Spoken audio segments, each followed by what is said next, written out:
ഭാര്യ ഭർത്താക്കന്മാരുടെ ഇടയിൽ പിണക്കമുണ്ടായി കഴിഞ്ഞാൽ ആദ്യം ചെയ്യേണ്ടത് തലാഖ് ചെല്ലലല്ല. ഒന്നാമത്തെ പടി നീ ആ പെണ്ണിനെ ഉപദേശിച്ചു കൊടുക്കണേ. കിടപ്പറയിലോട്ട് വരുമ്പോ അവളോട് പറയണം, എന്തിനാണ് മോളെ നമ്മൾ പിണങ്ങുന്നത്? നമ്മൾ പിണങ്ങിയാൽ നീ പിണങ്ങിയ സമയം തിരിച്ചു വരില്ലല്ലോ. അല്ലാഹു തന്ന ചെറിയൊരു ജീവിതമല്ലേ, എന്തിനാ പിണങ്ങി നമ്മൾ ഇങ്ങനെ വഴക്ക് കൂടുന്നത് എന്ന് പറഞ്ഞിട്ട് നിന്റെ ഭാര്യയോട് സ്നേഹത്തോടെ സന്തോഷത്തോടെ നിന്റെ ഭാര്യയോട് നീ ഉപദേശിച്ചു കൊടുക്കണം. ഒന്നാമത്തെ പടി പെണ്ണിനെ നീ ഉപദേശിച്ചു കൊടുക്കണേ. ചുരുക്കി പറയാം, ഉപദേശിച്ചിട്ടും അവളുടെ പിണക്കം മാറിയില്ലെങ്കിൽ രണ്ടാമത് ഭർത്താവ് ചെയ്യേണ്ടത് എന്തെന്നറിയോ? ഖുർആനാണ്. നിന്റെ കിടപ്പറയിൽ നിന്ന് അവളെ മാറ്റി കിടത്തുക എന്ന് പറഞ്ഞാൽ ഒരു റൂമിലാണ് അവളെ കിടപ്പറയിൽ നിന്ന് മാറ്റി കിടത്തണേ. ഒന്നുകിൽ നീ കട്ടിലും അവളെ തറയിലും കിടത്തുക, അല്ലെങ്കിൽ നീ തറയിൽ ഇറങ്ങി കിടത്തിയിട്ട് അവളെ കട്ടിലിൽ കിടത്തുക. ഒരു റൂമിലാണ്. നിങ്ങൾ രണ്ടുപേരും തമ്മിലുള്ള പിണക്കം ബെഡ്റൂമിന് വെളിയിലെറിയണ്ട. രണ്ടാമത്തെ ഘട്ടമേണെന്നറിയുമോ? കിടപ്പറയിൽ നിങ്ങൾ രണ്ടുപേരും ഒന്ന് അകന്ന് കിടക്കണം. ആ പെണ്ണിനെ ഇറക്കി തറയിൽ കിടത്തണം, അല്ലെങ്കിൽ നീ തറയിൽ കിടന്നിട്ട് പെണ്ണിനെ ബെഡിൽ കിടത്തണം. രണ്ടുപേരും ഒന്ന് അകന്ന് കിടന്നു നോക്കുക. രണ്ടാമത്തെ ഘട്ടം, നീ തറയില്, ഭാര്യ മുകളില്. കുറെ കഴിയുമ്പോ ഒരു 12 മണി കഴിയുമ്പോ രണ്ടുപേരും ഒരിടത്തായിരിക്കും. അങ്ങനെ ഒരു റൂമിൽ അകന്ന് കിടക്കുമ്പോ മാനസികമായിട്ട് നമുക്കൊരു വലിയ വിഷമുണ്ടാവും. അപ്പൊ പിന്നെ ഭാര്യയാണ് വന്നത്, എന്തിനാ ഇവിടെ കിടക്കണം, എഴുന്നേക്കി.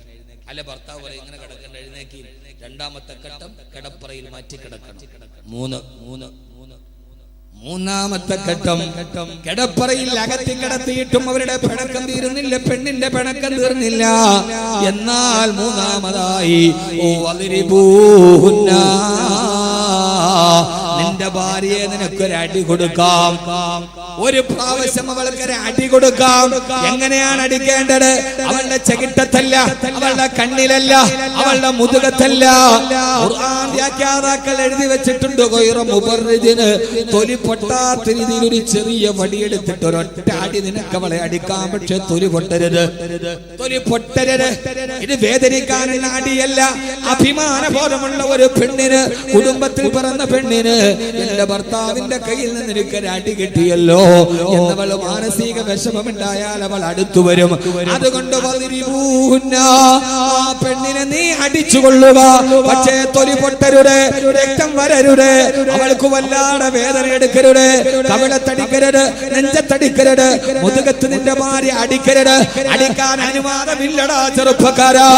ഭാര്യ കൈകൊണ്ട് ഭാര്യ മർദ്ദിക്കുന്നവനേക്കാൾ വലിയ മ്ലേച്ഛനായ പുരുഷ ലോകത്തില്ല.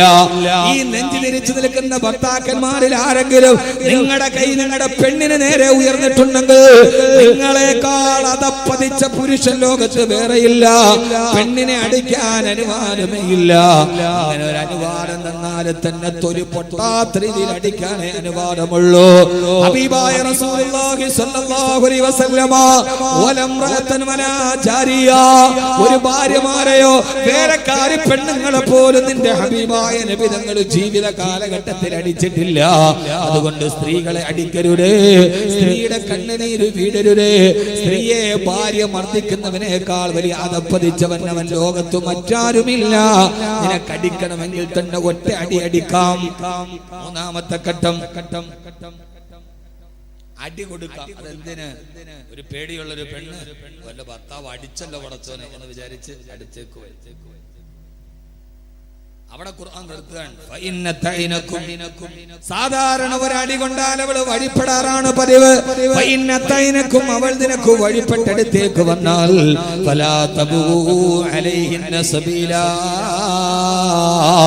അവളോട് പിന്നെ ദേഷ്യം കാണിക്കരുതേ, അവളോട് അക്രമം കാണിക്കരുതേ. മനുഷ്യന്മാര് പിണങ്ങാറുണ്ട്, ഭാര്യ ഭർത്താക്കന്മാര് പിണങ്ങാറുണ്ട്. ഒരടി കൊടുത്തിട്ട് അവൾ അടുത്തേക്ക് വന്നാൽ ഇണക്കമുള്ള പൂച്ചക്കുട്ടിയെ പോലെ ഭാര്യ അടുത്ത് വന്നാൽ പിന്നെ അവളോട് കോപം കാണിക്കരുതേ. എത്ര ഘട്ടമായി? എത്രയായി? ഓ, നിങ്ങൾക്ക് വലിയ ഇഷ്ടം താല്പര്യമൊന്നും ഉണ്ടാവില്ല. 3 ഘട്ടം അല്ലാഹു പറയാണ്. ആദ്യം ഉപദേശിക്കണം, 2 ബെഡിൽ നിന്ന് മാറ്റി കിടക്കണം, 3 ഒരു കൊച്ചടി കൊടുക്കണം. എന്നിട്ടും പിണക്കം തീരാതെ നീണ്ടുപോവുകയാണെങ്കിൽ നാലാമത്തെ പടി വൈന ഖിഫ്തും ശിഖാഖ ബൈനഹിമാ ഫബഅസൂ ഹകമൻ മിൻ അഹ്ലിഹി വഹകമൻ മിൻ അഹ്ലിഹാ. ഉപദേശിച്ചു നോക്കി, കിടപ്പറയിൽ നിന്ന് മാറ്റി കടത്തി ഒരു ചെറിയ അടി കൊടുത്തു. എന്നിട്ടും അവരുടെ പിണക്കം മാറുന്നില്ലെങ്കിൽ ഭാര്യ ഭർത്താക്കന്മാരുടെ ഇടയിൽ പിണക്കം നീണ്ടുപോയാൽ നാലാമത്തെ ഘട്ടം ഏതെന്നറിയോ?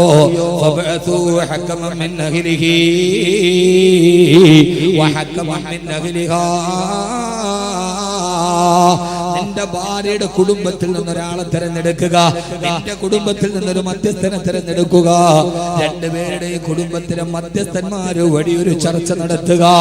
വീട്ടിലറിഞ്ഞല്ലോ റബ്ബേ, വെളിയിൽ ഒരാൾ അറിഞ്ഞല്ലോ റബ്ബേ, ഇതുവരെ ഞങ്ങളുടെ ഇടയിലായിരുന്നു, വെളിയിൽ ഒരാൾ അറിഞ്ഞു എന്ന് മനസ്സിലായി കഴിഞ്ഞാൽ ഖുർആൻ പറയാണ് ആ ഭാര്യ ഭർത്താക്കന്മാരിടയിൽ കൂടിച്ചേരണമെന്ന് റബ്ബ് തീരുമാനിച്ചിട്ടുണ്ടെങ്കിൽ മധ്യസ്ഥന്മാരുടെ ചർച്ചയോടുകൂടി ഭാര്യ ഭർത്താക്കന്മാരുടെ പിണക്കം അവസാനിച്ചവർ ഒന്നിച്ചാകും.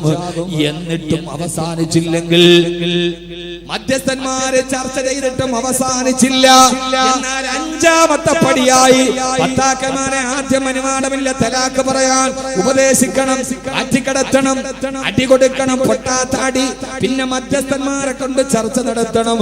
നാല് ചെയ്തിട്ടും ഈ പിണക്കം തീർന്നില്ലെങ്കിൽ അടുത്തതായി നീ എന്ത് ചെയ്യണം? അടുത്തായിട്ട് എന്ത് ചെയ്യണം? അടുത്തതായിട്ട് നീ അവളോട് ഒരു തലാക്ക് ചൊല്ലണം. അഞ്ചാമതാണ് തലാക്ക് വരുന്നത്. ആളുകളോട് പറഞ്ഞു കൊടുക്കും നിങ്ങൾ, സ്ത്രീപക്ഷവാദികളോട് പറയും നിങ്ങൾ, ഫെമിനിസ്റ്റുകളോട്, സഹോദരിമാരോട് നിങ്ങളുടെ തെറ്റിദ്ധാരണയാണെങ്കിൽ മുത്തലാഖ് എന്ന് പറഞ്ഞാൽ 3 തലാഖ് ചൊല്ലിയിട്ട് വിടാനല്ല. വിവാഹമോചനത്തിന് ഖുർആൻ പറയുന്ന മാനദണ്ഡം അഞ്ചാമത് നീ ഒരു തലാഖ് ചൊല്ലണേ. തലക്ക് തുക്കി പിന്നെ ഞാൻ തലാഖ് ചൊല്ലി. 2 പറയരുത്. ഒന്നാമത്തേത് പറയണം, നിന്നെ ഞാൻ തലാഖ് ചൊല്ലിയിരിക്കുകയാണ്. എന്തിനെന്നറിയുമോ? എന്തിനാണ് ഒരു തലാഖ് പറയുന്നത്? ആ തലാഖ് പറഞ്ഞു കഴിഞ്ഞാൽ ഭാര്യ ഭർത്താക്കന്മാര് തമ്മിൽ തലാഖായി. അവളുടെ 1 മാസത്തെ ശുദ്ധിയുടെ കാലഘട്ടം കഴിഞ്ഞാൽ, ആ ശുദ്ധിയുടെ കാലഘട്ടം കഴിയുന്നതിന് മുമ്പ് ഇവര് രണ്ടുപേരും തമ്മിൽ ഒരു തലാഖ് ചൊല്ലി മാറി, രണ്ടുപേരും തലാഖിൽ 2 വീട്ടിലായി. അപ്പോഴാണല്ലോ പടച്ചവനെ, എന്റെ ഭാര്യ ഇല്ലാതെ എനിക്ക് ജീവിക്കാൻ കഴിയില്ല, എന്തൊക്കെ വഴ കൂടിയാലും എന്റെ ഭർത്താവില്ലാതെ എനിക്കില്ല റബ്ബേ എന്ന് മനസ്സിന് തോന്നിയിട്ട് തിരിച്ചൊന്നിച്ചു കൂടണമെന്ന് തീരുമാനിച്ചാൽ അവളുടെ ശുദ്ധി തീരുന്ന കാലഘട്ടത്തിന്റെ ഇടയിലാണ് ഈ തോന്നലുണ്ടായതെങ്കിൽ ഭർത്താവ് പോയിട്ട് നിന്നെ ഞാൻ തിരിച്ചെടുത്തു എന്നൊരൊറ്റ വാക്ക് പറഞ്ഞാൽ മതി, അവരെ രണ്ടുപേരും തമ്മിൽ വിവാഹബന്ധം സ്ഥാപിക്കപ്പെടും. അപ്പോ അവളുടെ ഒരു പീരീഡ് കഴിയുന്നതിന്റെ ഇടയിൽ രണ്ടുപേരും 2 വീട്ടിലായി. പടച്ചോനെ, 2 വീട്ടിലാകുമ്പോഴേ അറിയൂ. നമ്മളിപ്പോ ഭാര്യയോട് പറയും, പണ്ടാരം നീ നിന്റെ വീട്ടിൽ പോയി ഒരാഴ്ച നിൽക്കണേ, ഞാൻ ഇത്തിരി സ്വാതന്ത്ര്യത്തോടെ നടക്കട്ടെ. നിന്റെ വീട്ടിലും പോവില്ല. പക്ഷേ വീട്ടിലോട്ട് പോയി ഉച്ചക്ക് ചോറുണ്ണാൻ നേരത്ത് ആരും ഇല്ലാതെ ഇങ്ങനെ ഇരിക്കുമ്പോഴാ പടച്ചോനെ ഇത് കുറഞ്ഞല്ലോ അല്ലാഹുവേ, ഒരു ദിവസം അതുങ്ങളില്ലാതെ നിങ്ങൾ ജീവിക്കൂല, ഉറപ്പാണ്. എന്ത് വഴക്ക് വന്നാലും ഭാര്യ ഒരു ദിവസം വീട്ടിൽ പറഞ്ഞു വിട്ടു, ഒരു ദിവസം കഴിയുമ്പോ അവളില്ലാതെ ജീവിക്കാൻ പറ്റില്ല. അപ്പൊ ഈ പിണങ്ങിയിട്ട് ഒരു തലാഖ് ചൊല്ലിയാൽ ഇതിന്റെ ഇടയിൽ കൂടിച്ചേരണമെന്ന് ആഗ്രഹമുണ്ടെങ്കിൽ ഞാൻ തിരിച്ചെടുത്തു എന്ന് പറഞ്ഞാൽ മതി. ആ ഒരു ശുദ്ധിയുടെ കാലഘട്ടം കഴിഞ്ഞു, 2ാമത്തെ പീരിയഡിലോട്ട് കഴിഞ്ഞു. എന്നിട്ടും ഇവരെ തമ്മിലുള്ള പിണക്കം തീർന്നില്ലെങ്കിൽ എന്നാലേ 2ാമത്തെ തലാഖ് ചൊല്ലാവൂ. 2ാമത്തെ തലാഖ് ചൊല്ലിയാൽ ആ 2ാമത്തെ തലാഖിന്റെ ഉള്ളിൽ തിരിച്ചെടുക്കണമെന്ന ബോധ്യമുണ്ടായാൽ പിന്നെ തലാഖ് അല്ല, പിന്നെ നിക്കാഹ് പുതുക്കിയെടുത്താൽ മതി. ഒന്നുകൂടി നിക്കാഹ് ചൊല്ലുക,